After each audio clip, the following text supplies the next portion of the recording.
It's the 144th anniversary of the Battle of Isandlwana in KwaZulu-Natal on January 2022, 1879. amaZulu warriors defeated British troops who just 11 days earlier had started the invasion of Zululand. Today, King MisuZulu Zwelithini told the gathering at Ulundi that the commemoration was not just for the amaZulu nation, but for black people. We now speak to Professor Musa Xulu, Executive Director of the Heritage Development Trust. Professor Musa, very good afternoon. Great, congratulations on these celebrations, 144th celebrations. Now, many things that King MisuZulu Zwelithini spoke about today. What did you pick up from his message earlier? Well, it was a good message. I must say it was not at Ulundi, at Isandlwana, Nquthu, which is about 100 kilometers northwest of Ulundi. It was a good message. It was a message of reconciliation. One of the greatest things that the king said, he stepped out of just addressing the Zulu nation and started to talking to South Africans, especially also about the issues of negativity, which is now like another bad thing that's happening in our country. And then, of course, there was also the issue about making sure that the Zulus are not isolated from the rest of South Africa, and that this celebration is not only for the Zulus. Now, we've seen that since we started with all these issues, there's been a lot of kingdoms in South Africa wanting to step up also their commemorations and look at how they can capitalize on their history. Now, the history and heritage, my brother, as you know, and the nation, is belonging to an economic sector called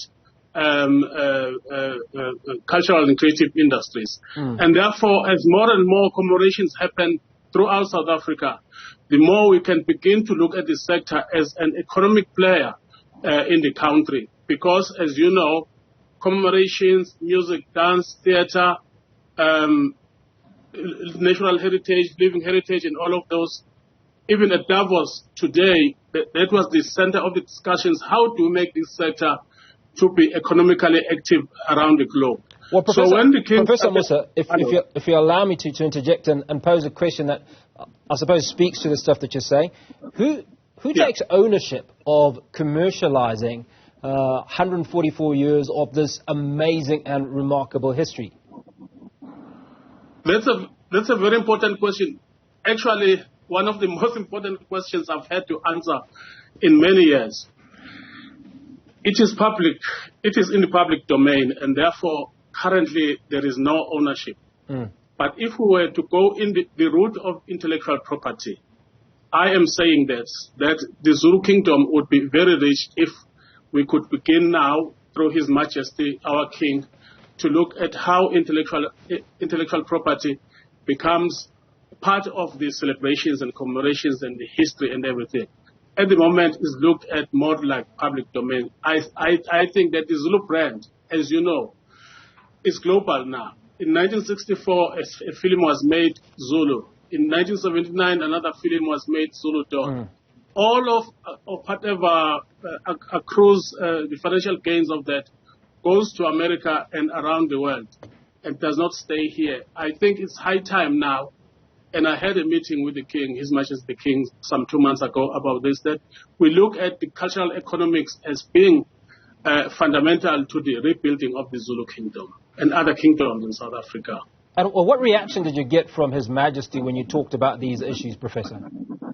He's excited about it. In fact, when he started speaking like this, it's more or less the tone of his speeches, looking at how we can begin to monetize this rich tradition that we have.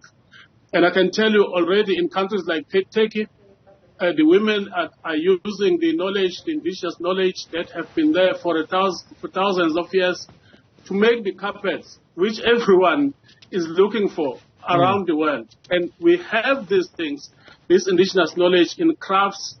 We have the music, the cultural amahubo songs, be it in Venda, be it in here, and so on. It was good that His Majesty was encouraging us today to speak, to talk, to think positively. You can't create anything or grow an economy if you are engaged in a negative way of thinking about your own country.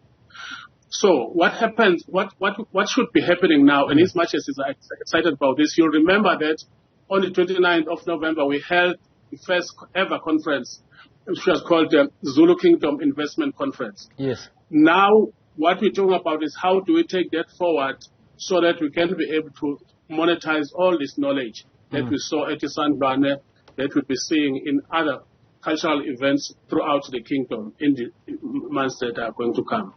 Professor Musa, appreciate your time this afternoon. Professor Musa Xulu, Executive Director of the Heritage Development Trust. You're watching Newsfeed, the PM.